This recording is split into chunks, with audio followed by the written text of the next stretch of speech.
Hey, I'm Adeline.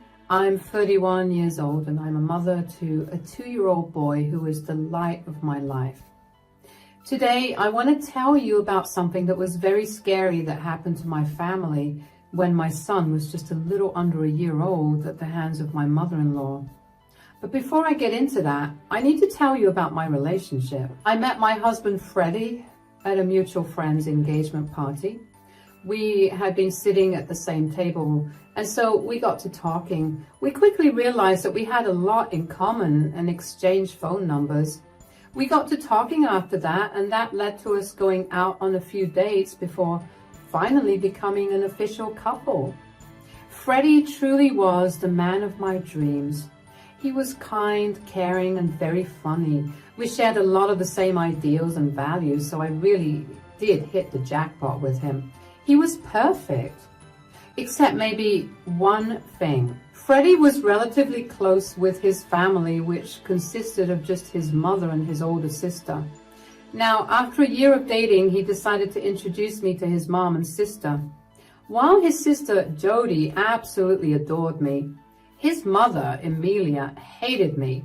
She was rude and insulted me based on everything I told them about myself. Thankfully, Freddie stood up for me and we ended up leaving after. However, Emilia's treating me poorly was something that continued to happen for the rest of the time that I was around her. I only bore it because I loved Freddie with my entire soul. Freddie asked me to marry him after we had been dating for 3 years, and we had a pretty small ceremony with only our closest friends and family around. Emilia was not happy that Freddie and I got married, and she made it her job to tell me about it every time she met me. It hurt like crazy to constantly be told that I was not good enough for her son. But I learned to bear with that too. About 1.5 years into our marriage, I got pregnant. I was going to have the first grandchild on both sides of the family, and that was something that made me something of a celebrity in our families. Emilia treated me differently than she usually did. She wasn't as mean, but she wasn't nice either. She kept telling me that she hoped I'd be a good mother because I had been blessed to get pregnant without trying as hard. You see, my sister-in-law Jody had been married for 10 years and had been trying to have children from the start of her marriage. Emilia was devastated that Jody couldn't give her grandchildren, but since she wanted grandchildren so badly, she was willing to treat me nicely so that I could be around my child. I was grateful for better treatment from Emilia because my pregnancy was difficult on my body and my mind. Giving birth to my son, Max, was the best thing that had ever happened to me. He was Freddie's and my pride and joy. We kept to ourselves for the first 3 months of Max's life. We wanted to bond with Max, so we didn't allow any family to visit for 3 months. That did not make Emilia happy. She hated that we kept away from her grandson, so she started taking her frustration out on me again. She began calling me at all times of the day and demanding that I send her pictures and videos of Max. If I didn't comply, she would show up at my place and begin banging at the door till I sent her the pictures. Yeah, the first few months after Max was born were difficult. I only got 4 months of maternity leave, so after that was done, I had to go back to work. During that time, I had my mom help out with babysitting. When Emilia found out that my mom was babysitting for me while I worked, she was livid. She threw the biggest fit I had ever seen. She began spamming me with calls and messages about how I should not be working and how she felt left out, that I hadn't asked for her help with babysitting. I could only fix one of those complaints, so I did. I began letting Emilia babysit once every 2 weeks or so, and only for short amounts of time. One day, however, I had to rush into work on a weekend. My mom was out of town and so was Freddie. I had no choice but to ask Emilia for help. She did not seem pleased because apparently she had a friend who she had to meet and she did not want to waste her Saturday babysitting. Thankfully, after a lot of pleading, she agreed. I ended up running late after work, and when I got to Emilia's place to pick Max up, Emilia was furious. "Where have you been?" "I'm so sorry, Emilia. I got caught up with work. I had a last-minute meeting and I tried my best to make it here as soon as possible." "I don't care about your excuses. Do you think that I have all the time in the world to keep babysitting your child?" I'm sorry. I didn't mean to be a bother. I'll hire a babysitter instead so you won't have to take care of Max." "Don't make me seem like some evil grandmother who hates taking care of her grandchild." "I was not trying to do that." "Look, I don't understand why you have to work at all. As a woman, you're supposed to stay at home and make sure that everything is ready for your husband when he gets back home." "That is not very feasible. I let it go at first. Freddie didn't seem to have a problem with it, so I didn't open my mouth. But now that you have a son, you need to wake up and realize that you're a mother." "Are you suggesting that I stop working?" "Of course. I don't want to do that at all. I spent a good portion of my life working towards furthering my career. I spent a lot of time, energy, and money on it. I'm not going to give up on it right now when I'm so close to getting to my dream." "So, you're just going to give up on your duties as a mother because of your dreams? Do you understand how selfish you sound? Max needs a better role model than you." "Whatever I'm doing it to give Max the best future that I can. Once I reach my dream, I will be able to spend as much time as I want with Max while also having the peace of mind that his future will be taken care of." "Is losing time with Max worth the future he might have? You need to stop dreaming about your career. You're a mother now. You need to get that into your head. You don't have the liberty to do whatever you want. Motherhood is all about sacrifice, and you have to do it if you want to be a good mother. You're lucky you got to be a mother in the first place. You have no idea how many people have been struggling to be mothers, and yet here you are, barely doing your duties as a mother. I think I know what's best for my child, Emilia. I appreciate all your concerns, but everything I do for Max is done after talking about it with Freddie.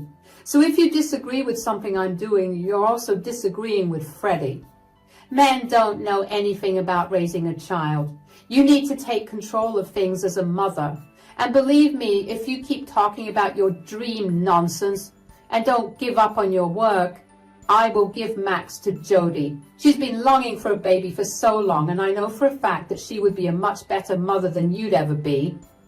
"Well, you sound a little crazy. I'm going to go. You don't have to bother too much with Max anymore. I'll make sure I tell Freddie as much. Thank you for looking after Max today. Bye." I was angry, but I kept my mouth shut out of respect because Emilia was my mother-in-law. It's the only reason that I hadn't lashed out at her for so long. I made sure that I maintained my boundaries, but it's not like any of that mattered because boundaries did not exist to Emilia. I didn't tell Freddie about my conversation with Emilia because I did not want to start things between Freddie and Emilia. I knew that Freddie would stand up for me in a heartbeat, but I also knew that taking care of Max had tired him out and made him extremely cranky. I did not want Freddie saying something to his mother that would only make things worse for us. But what I did do was ask him if we could hire a babysitter or a nanny. I told him that I didn't want to keep relying on family to babysit for us. Freddie was on board with the idea, and we decided to start by hiring a babysitter. We found Lacey, a 17-year-old in our neighborhood, who needed to earn extra money on the side, so was more than willing to be our babysitter. About a month after we hired Lacey, Emilia invited us to dinner with her. However, Freddie and I ended up running a little late. When we got there, Emilia greeted us warmly, although I could tell that she was a little annoyed. "Welcome, you guys. The food's still hot, and now we can finally eat." "Hi, Mom. Sorry we ran late. It took Lacey quite a while to get Max to calm down." "Who's Lacey? Did you finally divorce that sorry excuse of a wife?" "What? No." "No, Emilia, I'm still here. Lacey is our babysitter. Just as we were about to leave, Max began screaming and crying. We waited until he'd calmed down before we came." "Oh, so you haven't quit your job yet?" Quit her job? Why in the world would she do that? She thinks I'm a horrible mother for having dreams of my own and pursuing my career instead of staying at home and taking care of you and Max. Mom, I love you, but that's an incredibly outdated point of view. It may be outdated, but it started because it was the right way of life. I did that and I lived a very fulfilled life. I don't understand why it's so hard for Adeline to follow. It's not hard for me to follow. I just don't want to do that. I respect you for being able to do that, but in the most respectful manner, that kind of life feels constricting and boring to me. I don't want Max growing up with a mother who's miserable at home. Are you saying that I look miserable? I did not say that at all. I'm sorry I made you feel that way, but I just don't want to live life that way. Besides, in this economy, both Adeline and I need to work to make sure we're all taken care of. I earn just enough for Amelia and me to live comfortably. If Amelia didn't work, we'd have to give up quite a few things and live paycheck to paycheck. Do you think that's the better way of life? Nobody said that life would be easy. You know that we never had it very easy. And yet here we are, living comfortably and having good relationships. Is that really so hard to achieve? Yes, and that worked out in your generation. However, right now, we financially cannot afford to live traditionally. Well, if you can't do it, then I'm sure that Jody would appreciate the chance to do it. Jody? What does she have to do with any of this? Well, your mother threatened to give Max to Jody if I don't quit my job. What? I mean, I think that's a fair compromise. Max will grow up seeing his biological mother frequently, while also having a good mother who would devote her entire time to taking care of him. You cannot be serious. Oh, believe me, I'm more serious than you think. There should be good punishments for those mothers who work and do not appreciate their babies. You sound absolutely insane. Do you have any idea about what you're actually implying? You can't choose who mothers a child just based on who would not work a job. I can and I will do what I said if Adeline does not quit her job in the next 2 weeks. You know what? I don't want to be here. You're not only beginning to scare me, but you're going to make me say some really hurtful things. Adeline, I'm going to go home. Are you coming with? Absolutely. Freddie was fuming as we walked out. He couldn't stop apologizing for the way his mother behaved. I didn't need any apologies from him. He always stood up for me. I just wanted Amelia to see where she was going wrong. I wanted Amelia to be a little more open-minded because she was beginning to terrify me. As the days went on, I couldn't shake off the feeling that Amelia was not joking about what she wanted to do. I discussed my fears with Freddie, and he, too, had been feeling the same way.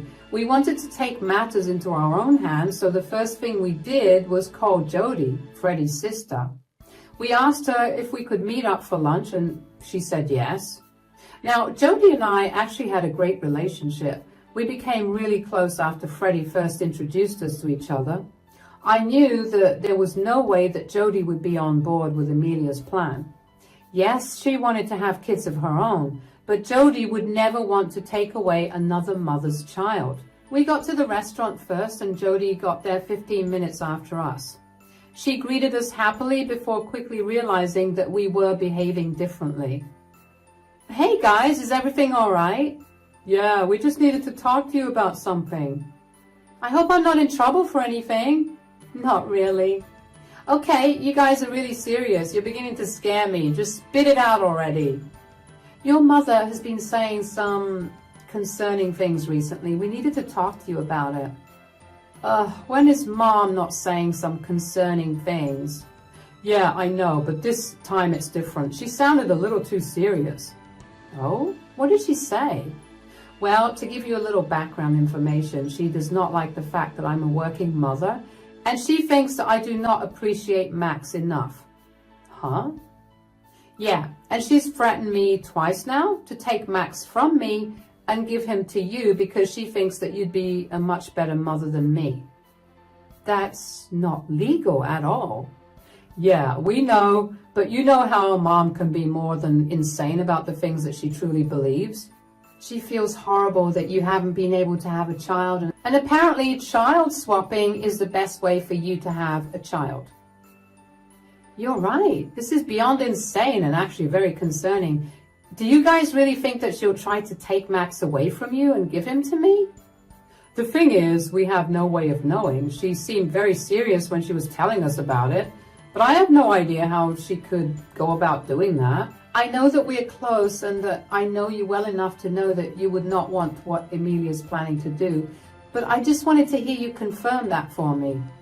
Oh, believe me, I love Max with all my heart, and I'm also incredibly upset that I haven't been able to have a child, but I would never dream of separating a mother from her child, especially my nephew and his mother. I would never in a million years agree with Mom's horrendous plan. All right, that's reassuring. Yes, but hypothetically, if Emilia does manage to bring Max over to you, could you secretly inform me? I don't want her running off with Max if she finds out that I knew what she did. Of course, I'll always have your backs. I cannot even begin to tell you how relieved I felt when Jody assured us that she would have our backs, and Freddie and I were very smart to have approached Jody in advance because our fear came true only a month later. In the month leading up to the incident, Freddie and I were very cautious about being around Emilia. We informed the police about what we were scared of and asked them if there was anything they could do. They said that since Emilia hadn't done anything, they couldn't do anything. But they advised us to keep Max away from Emilia for a while. That is what we did. Emilia kept asking when she would be able to babysit Max again, and she would get really agitated when Freddie and I told her that her help wasn't needed.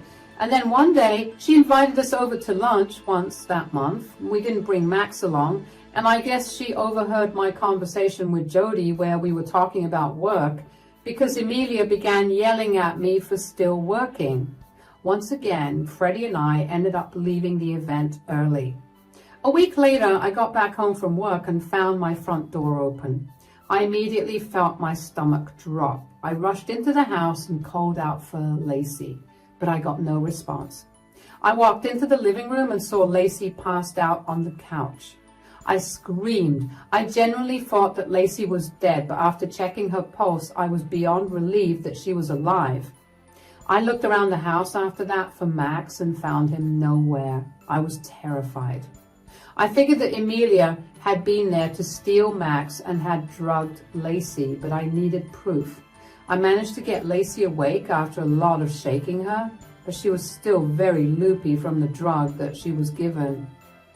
Lacey, oh my God, you're finally awake.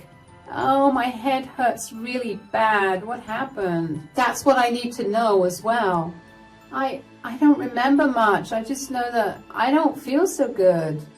Okay, I need you to focus on me. Max is not here and he may be in danger. Could you please try to focus and tell me who did this to you? Oh no, what? Do you mean Max isn't here? He's not in his crib and he's not anywhere else in the house. That is why I need you to think really hard.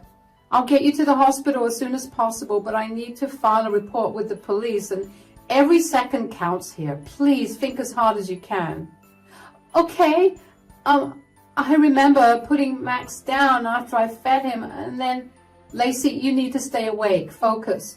I'm so sorry. I have no idea what's wrong with me. I just feel so sleepy. I know, you were definitely drugged by someone who wanted to take the baby. Do you remember who you let into the house? Yeah, this lady came over. She said that she was Freddie's mother. I didn't believe her at first, but then she showed me her ID and a picture of Freddie when he was a child, so I let her in. Oh God, I can't believe she actually went that far. I'm so sorry. I had no idea that she was a dangerous woman. If I knew, I would never have let her come in the house and hurt Max like that. I'm so sorry. You have nothing to apologize for. Freddie and I should have told you about his crazy mother. You didn't know any better, so it's okay. Do you remember how she drugged you? She walked in and started playing with Max. I let her spend time with him for a while, and I began washing Max's clothes. Then I realized it was time for Max to eat, so I got him some baby food. She walked out of the room while I was feeding Max and only came back when I was done. She had 2 cups of coffee in her hand. She handed me one and I said no at first because I didn't want it, but she insisted that I drink it because she thought I deserved a break. I drank it and now here I am. I don't remember anything that happened after that. I'm so sorry, Adeline. Don't apologize, Lacey. It's all okay. At least we know that Emilia drugged you using coffee. I need you to do me a favor now. You need to stay awake for a few more minutes while I report Emilia to the police. Then I'll take you to the hospital, okay? Yeah, I just hope that Max is okay. I don't think that she'll hurt him, but what she did was kidnapping and we need to find her as soon as possible. Hold on, okay? I'll make that call. I immediately dialed 911 and managed to get all the details I needed to give across. The dispatcher told me that police officers would come over as soon as possible, as would EMTs for Lacey. While waiting for the authorities to show up, I called Freddie to let him know about what happened. Freddie was just as terrified as me and he rushed home from work immediately. The authorities showed up within 10 minutes and took my statements. They saw that I had a Ring doorbell, the one that recorded everything that happened in front of my door, and asked me to access the footage. In my panic, I completely forgot that I had proof there. And of course, after going through the footage, we saw Emilia walk into the house empty-handed and then walk out with Max in her arms. The police officers immediately worked towards tracking Max and Emilia down. They asked me if I would have any idea where Emilia could take Max. Of course, I knew that Emilia wanted to give Max to Jody, so I quickly texted Jody and asked her if she had Max. Jody responded pretty much immediately. She told me that Emilia had just dropped Max off before driving off. I felt beyond relief that Max was safe. I filled Jody in on what had happened and she was horrified. She assured me that she would keep Max safe and away from Emilia if Emilia showed up, and also told me to focus on helping the police officers find Emilia. The officers and I worked towards triangulating Emilia's location. We figured that we would call Emilia and triangulate her location using cell towers. We needed Emilia to talk to me for at least 3 minutes, so I called Emilia over and over again until she finally picked the call up. What do you want, Adeline? Where are you? I'm at home. Why? Don't play dumb right now. Where are you? And do you have Max? What do you mean? Why would I have Max? Did you lose him or something? You know very well that's not the case. You came into my house, drugged my babysitter, and kidnapped my son. You need to bring him back as soon as possible. You have no proof of me doing any of that. You're throwing crazy accusations my way, and I will not bend to them. I have video evidence of you walking into my house and then walking out of it with Max in your arms. No, you don't.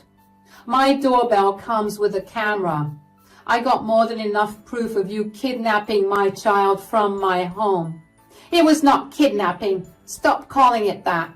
Oh, really? Then what do you call walking into someone's home and taking their child without their consent? I gave you a deadline. I did not kidnap Max. I simply took him out of your house to give him a better life, something you never could have done because you're a selfish, stuck-up brat who cannot see anything past herself. Nobody will listen to your stupid and pathetic reasons for taking a child out of their home without their parents' consent. You're going to regret doing that. You have absolutely no way of finding me. Oh, I know exactly where you are. Besides, there's been an Amber Alert put out for Max, so good luck getting anywhere without people recognizing him. You think you can scare me into giving Max back to you?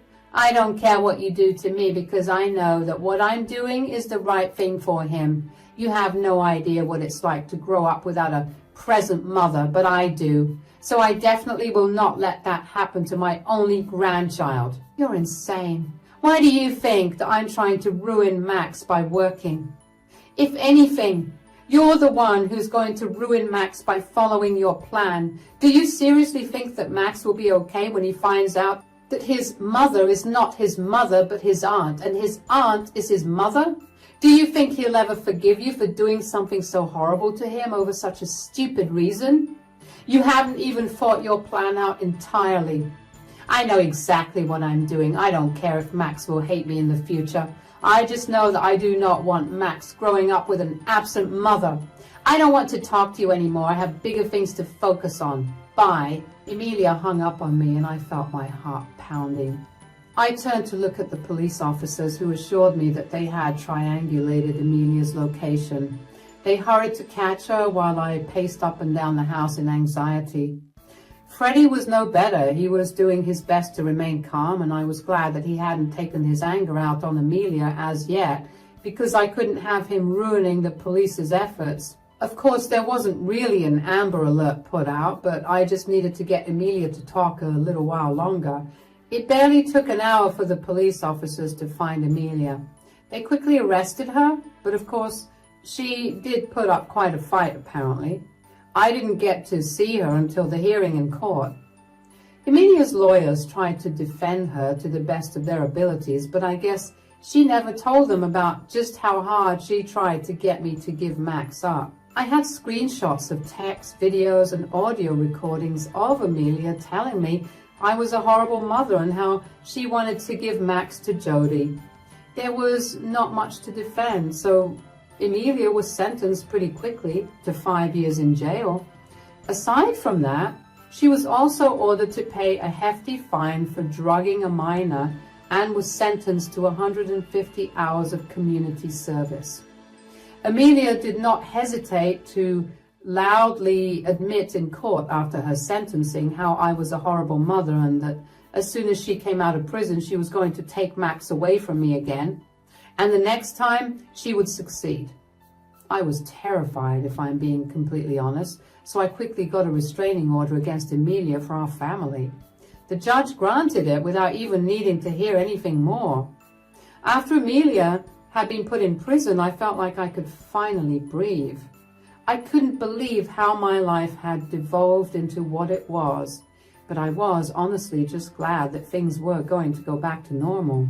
It took a while for me to get over my fear of losing Max, but after quite a few therapy sessions, I can successfully say that I'm a lot better now. Freddie and I are also doing better as a couple, and Lacey too has recovered well from being drugged. Rest assured, I'm still a working mother, and I even got promoted to a better position last month. I know that there's no way to look but up now. And I'm excited for the future because it's no longer overshadowed by dread about Emilia's involvement in it. Thanks for listening to my story.